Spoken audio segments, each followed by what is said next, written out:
The sixth commandment is the shortest. It's just actually 4 words long. It's simple, it's direct, and on the surface, it appears to be a fairly black and white commandment. But I think you'd agree that it certainly is anything but black and white, especially in today's culture. In fact, it's become nothing but this gray, blurry mess to much of our world today. I don't know, maybe we've become desensitized to it. I mean, can we even turn on the evening news or open up the news feed on our computer without seeing something about a murder that's taken place?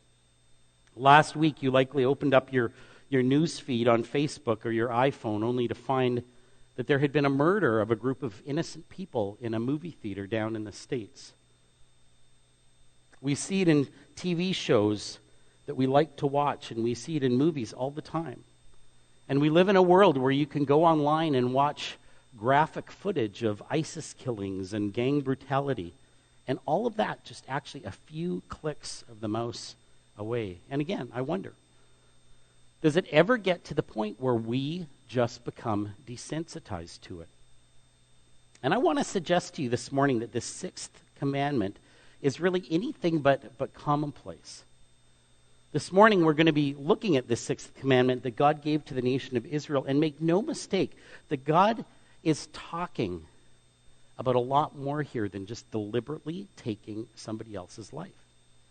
He's talking to the nation of Israel about the essence of what life is. He's talking to the nation of Israel about something that is so sacred that they have no right to even think that it's something that they should ever try and take control of. And he's telling the nation of Israel that what their time in Egypt has taught them about the value of human life now needs to be unlearned.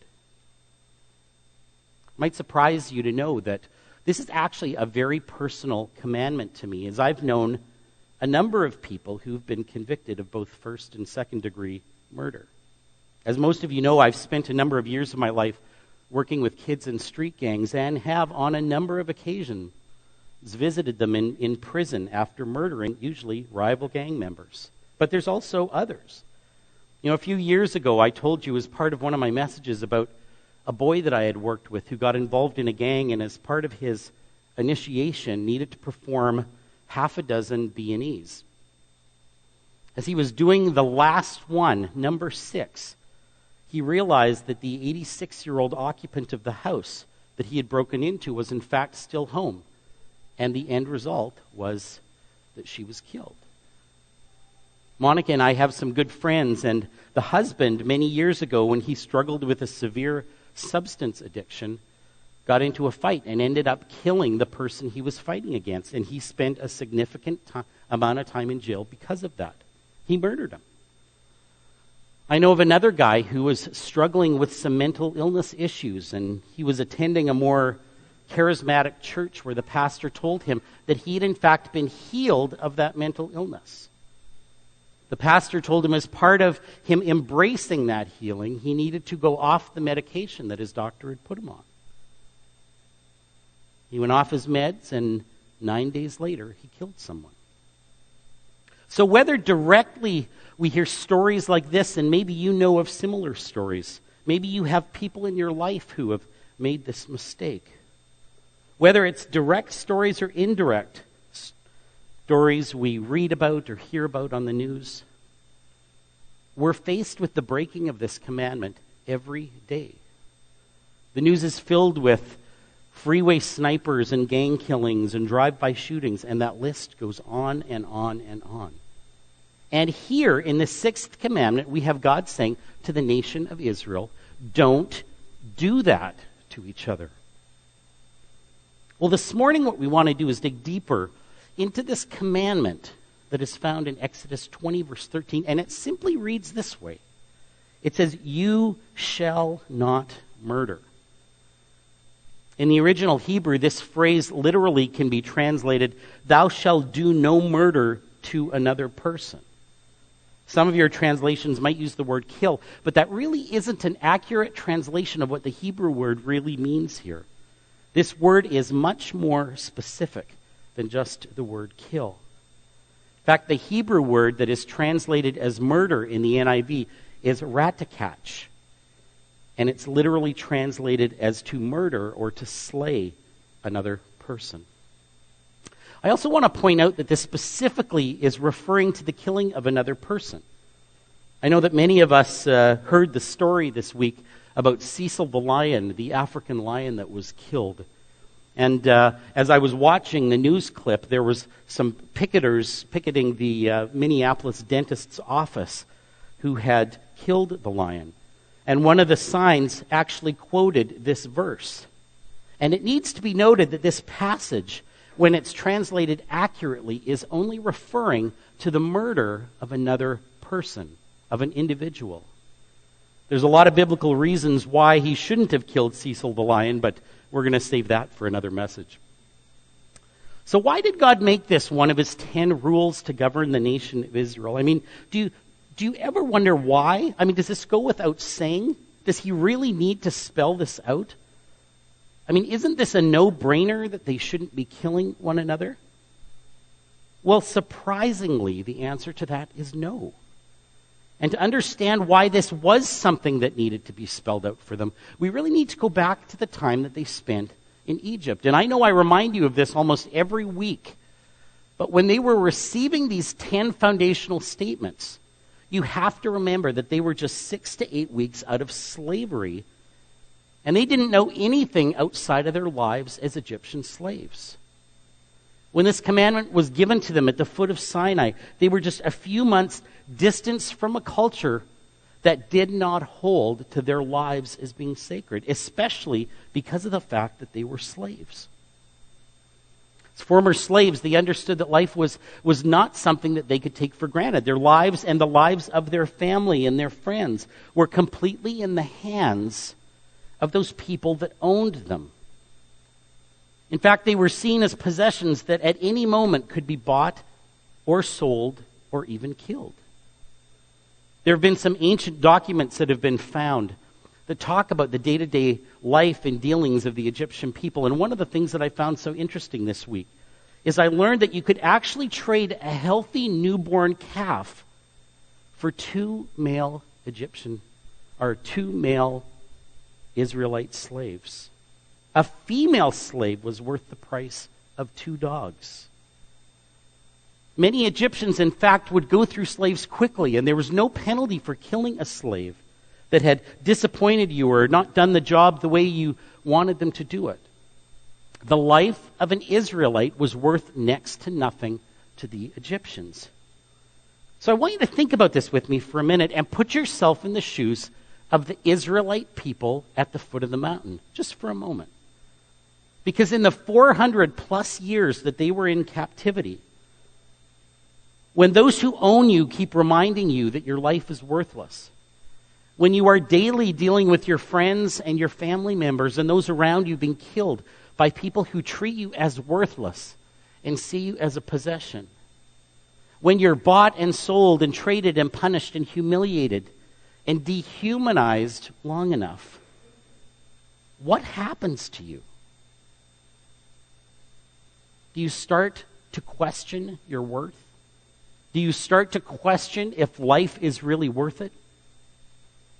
I think the nation of Israel needed to be reminded by God in this commandment that their lives were important and that life really was sacred. But there's something else important that we need to understand here as we're looking at the context of this commandment. It's also important that we understand that human sacrifice was commonplace at this time, not just in Egypt, but also the other nations that surrounded Egypt. Remember a few weeks ago when we were talking about the difference between monotheism, which is the worship of one God, and polytheism, which is the worship of many gods. One of the things that we briefly talked about was how the Egyptian polytheistic society, people believed that the most important job that they had was what? It was to make the gods happy. So they believed that to keep them happy required sacrifice. And sometimes that sacrifice came in the form of a burnt food offering. Sometimes it came in the form of an animal sacrifice. And other times, well, there was something more required in the form of a human or a child sacrifice. You see, they believed in the afterlife They believed that great sacrifices on earth were rewarded with great rewards when they died. So in most cases, people were all too willing to sacrifice their slaves in order to make their gods happy. And it was into this world that God wanted to introduce this brand new idea to the nation of Israel. It's with this commandment that God introduces them to this new idea that human life is valuable, that human life is sacred. And it's in this commandment that God introduces them to this new idea that says that people are worth something more than just because of the work that they do or what they produce or the offspring that they bear. People have value to God.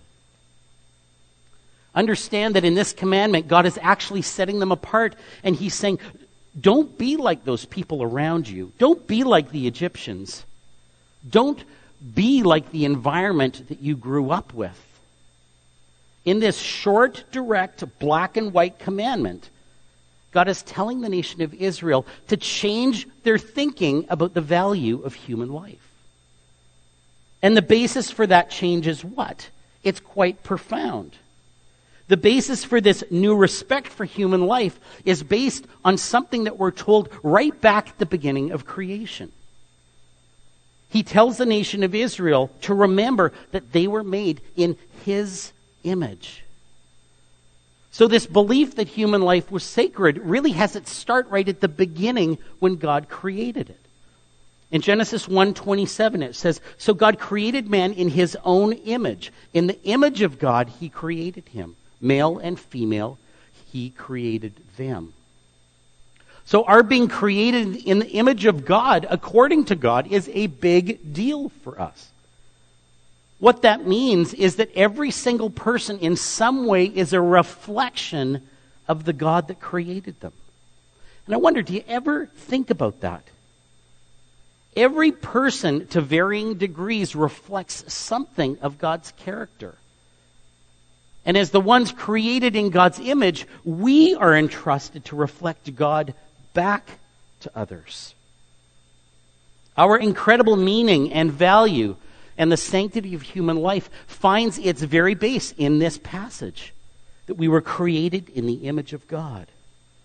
And being created in the image of God is what distinguishes us from animals. Being created in the image of God means that we are deserving of special treatment from each other. We're deserving of respect and dignity. And it's because of this incredible value of human life that a little later on in Genesis 9, 5, and 6, we're told that if anyone should dare to take someone else's life, that individual is himself to be put to death. Genesis 9, 5, and 6 reads this way. "And for your lifeblood I will surely demand an accounting. And from each human being too I will demand an accounting for the life of another human being. Whoever sheds human blood, by humans shall their blood be shed." And what's the rationale for that? Like, what does God base that on? Well, it goes on to say, "For in the image of God, God has made mankind." And in this passage, not far off from the creation of life itself, God mandates that his followers hold to life as being such a sacred thing that the penalty for taking a life has to be nothing less than the death penalty itself. Well, something happens very interesting in the New Testament. And we find that there's a shift that takes place when Jesus comes onto the scene. We see that he introduces something new. And if you've been with us since the beginning of our series, then you know that we have been contrasting the 10 Commandments, or the Old Covenant, given to the nation of Israel, with the New Covenant, or the fulfilled covenant that Jesus came to bring.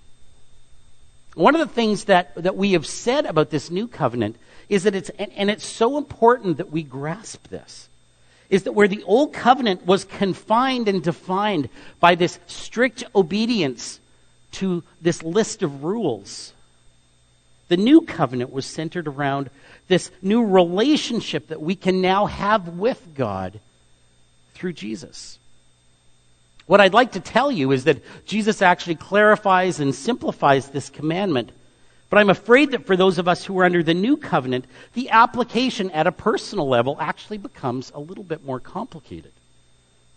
Because Jesus doesn't just talk about the physical potential that each of us have to become murderers, but he helps us to understand that this sixth commandment also holds our attitudes accountable. As part of Jesus' Sermon on the Mount in Matthew 5, he says this, starting at verse 21. You have heard it was said to the people long ago, you shall not murder, and anyone who murders will be subject to judgment. But I tell you that anyone who is angry with a brother or sister will be subject to judgment. Again, anyone who says to a brother or sister, Reka, is answerable to the court. And anyone who says, you fool, will be in danger of the fire of hell. Let me ask you, do you find that believable? Now, most of you have likely read that before, but I wonder, do you really believe it? Do you really believe that anyone who is angry with a brother or sister will be subject to the same judgment as those who have murdered? I mean, at the beginning of this message, we may have thought that we had this sixth commandment aced, that this was one that we would never do this. But Jesus is redefining it here. And Jesus makes it clear in verse 21 that when we hold on to bitterness and anger in our hearts towards people, that we are just as guilty as if we had murdered them. And again, I say, do you really believe that? Jesus is saying here that hatred on the inside is just like murder on the outside. And it's not a characteristic of someone who is part of this new covenant that he came to bring. Instead, it goes on to say Christ wants us to work towards a much higher calling, and that's reconciliation. You know, in a sense, Jesus is saying that we can't just deal with the outward act, but we have to deal with what's on the inside that drives us, that moves us forward towards the action. Jesus makes it clear that murder begins in the heart, long before it explodes on the scene into an action. And for that reason, we cannot hold tightly to our internal anger. As most of us know, World War I left Germany in shambles, and its people were angry and bitter towards the entire world. And that anger eventually was part of what led to World War II. And after the war, the people of Germany erected this statue on the Polish border. And the statue depicted this brooding woman facing Poland, and beneath the woman was a list of all of the Polish towns that formerly belonged to Germany, with this phrase. It said, never forget, Germans, of what blind hatred has robbed you of. A monument to anger. A statement that says, we will never forget what you did to us. We will never let go of how you hurt us. And Jesus says, don't hold on to that anger. Verse 22 of Matthew 5 says, anyone who says to a brother or sister, Reka, is answerable to the court, and anyone who says, you fool, will be in danger of the fire of hell. So what does that mean? Well, Reka is another one of those words that really does not translate well into our English language, which is the reason why they just put it in there. It's actually an Aramaic word. But it refers to the type of emotional outburst that you would see when someone is very angry. And it's the kind of anger that explodes in the moment. It's a moment of anger when we lose control, maybe lose control of our words or our actions. It's a moment when we demean somebody else with our words. Maybe in your anger you get mad at someone and call him or her a fool or an idiot or something else. That's exactly what Jesus is speaking about here. Talk that demeans another individual. You can think about it this way too, because Reka is really a stage of anger. And Jesus says that it's serious enough that if someone is expressing that kind of angry outburst, that it's required to come before the leadership for the purpose of hopefully reconciliation, but also for punishment if necessary. What Jesus is saying here is that anger is serious enough that spiritual leaders should get involved to make the person accountable to deal with their anger before it progresses to the next, more dangerous level. The fact of the matter is that unresolved anger in our hearts, it spreads to others, doesn't it? In fact, it spreads like a cancer. And like all emotions, when we feel them strongly, those around us will be touched by them as well. When Reka is left unchecked and it's not dealt with, people in the New Testament or in the New Covenant, they suffer. 1 John 3:12-15 puts it another way, where it says, "Do not be like Cain, who belonged to the evil one and murdered his brother." And why did he murder him? Because his own actions were evil and his brothers were righteous. Anyone who hates a brother or sister, and actually in the original language, it's referring to a spiritual brother or sister. So anyone who hates a spiritual brother or a spiritual sister is a murderer. And you know that no murderer has eternal life residing in him. So Cain killed Abel because of jealousy, which led to anger, which then led to murder. Jesus is saying that anger left unchecked to this level puts the angry person in a place where the fires of hell will itself be their reward.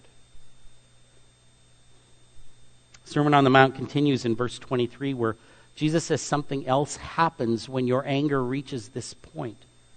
And he tells those listening to him that afternoon that their relationship and their actual worship with God will be impacted if their anger gets to that point. Matthew 5, starting at verse 23, it says, "Therefore, if you are offering your gift at the altar, and there remember that your brother or sister has something against you, leave your gift there in front of the altar. First go and be reconciled to them, and then come and offer your gift." What Jesus is saying here is really saying two different things. First, he's saying that reconciliation with a brother takes precedence over your worship with God. Did you hear that? Reconciliation with your brother or sister takes precedence over our worship of God. And that's because it is impossible to love God and hate someone else at the same time. And you hear that in this passage. You know, Paul sort of carries this theme along when he's talking with the church in Corinth and telling them not to even think about remembering the Lord's table if you are holding something in your heart that needs to be dealt with somebody else. First, go deal with that, and then come and remember the Lord's table. If you are carrying Reka in your heart, he's saying your ability to truly worship the one true God will be stunted. Secondly, the second thing Jesus is saying, and this is something that we need to understand about this passage in Matthew, is in the Sermon on the Mount, Jesus is really trying to redefine what righteousness is. I mean, understand that Jesus is just starting this major teaching on righteousness. In fact, the verse right before the passage that we started reading in verse 21, verse 20 says, "For I tell you that unless your righteousness surpasses that of the Pharisees and the teachers of the law, you will certainly not enter the kingdom of God." And then he goes on to talk about how the Pharisees have solely focused on their actions, the letter of the law, and not the spirit of the law, those things that are about your heart. And then those next two chapters tells them that they need to understand that actions are actually dictated by what is happening in our hearts. He says to them in the Sermon on the Mount, don't worry about murdering. He says, worry about your anger. He says, don't worry about adultery. Deal with the lust that you have in your heart. He says, don't worry about words by which you swear an oath. He says, just worry about always telling the truth. Don't worry about how to get justice. Worry about how to bless others. Don't worry about who to love or who to hate. Just love everyone.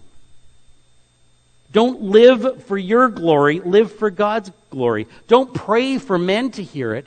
Pray for God to hear it. Don't fast for men to see. Fast for God to see. Don't store up treasure here Store up treasure in heaven. Don't worry about growing your own personal kingdom, but seek first God's kingdom and seek first God's righteousness. So he's telling them that they have spent so much of their time focusing on the outward behavior that they've really missed the entire point of the law. And the law starts here in our hearts. He's telling them that they've spent so much time focusing on not doing or doing certain things that they have lost the spirit and the original purpose of those commands. He's basically saying this to them. He says, well, watching your actions is good. Guarding your heart is essential. God told the nation of Israel not to murder because they had just come from a culture that screamed that they were possessions to be bought and sold. They had just come from a culture that screamed that their life was worth nothing. And they came from a culture that was killed on a whim. And God had some important things that he needed them to grasp and learn and relearn. God wanted them to understand that life was sacred. He wanted them to understand that they were made in his image. And when Jesus came, he came to up the stakes in a way. And he says to us, he says, I don't want you just to embrace the idea that you shouldn't kill. I want you to see the value in others. I want you to look deep into their heart, into the heart of those who anger you, and see them as people created in God's image. I likely don't need to tell you, but we live in a world where life is no longer a sacred thing.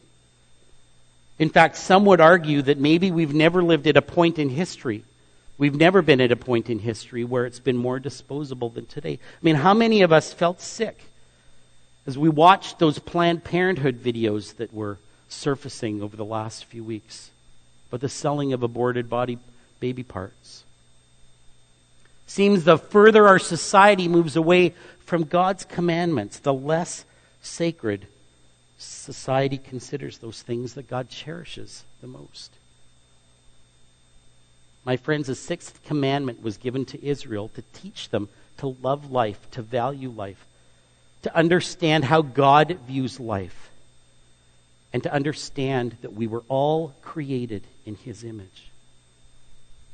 The sixth commandment was given to Israel to teach them that people were created in his image, that we are special, that we are unique. And there is a unique part of the Creator in each and every one of us. And Jesus takes that a step further. Jesus says that when we devalue someone else, we're really denouncing that that individual was in fact made in God's image. And when we do that, when we gossip behind people's backs, when we devalue them by harboring angry and harsh feelings, when we hold grudges, and choose not to forgive, and choose not to reconcile. The Sermon on the Mount says that this isn't me saying it. This is Jesus saying it. The real loser will be you, because your whole life will be impacted, and even your worship of the one true God. It's my prayer this morning. If you've come here this morning and maybe you are holding on to some anger, are holding on to some bitterness, that we would take the same challenge that Jesus offered to the people who were sitting on that mountainside that afternoon, and we would embrace this idea that everyone has been created in the image of God. Let's pray.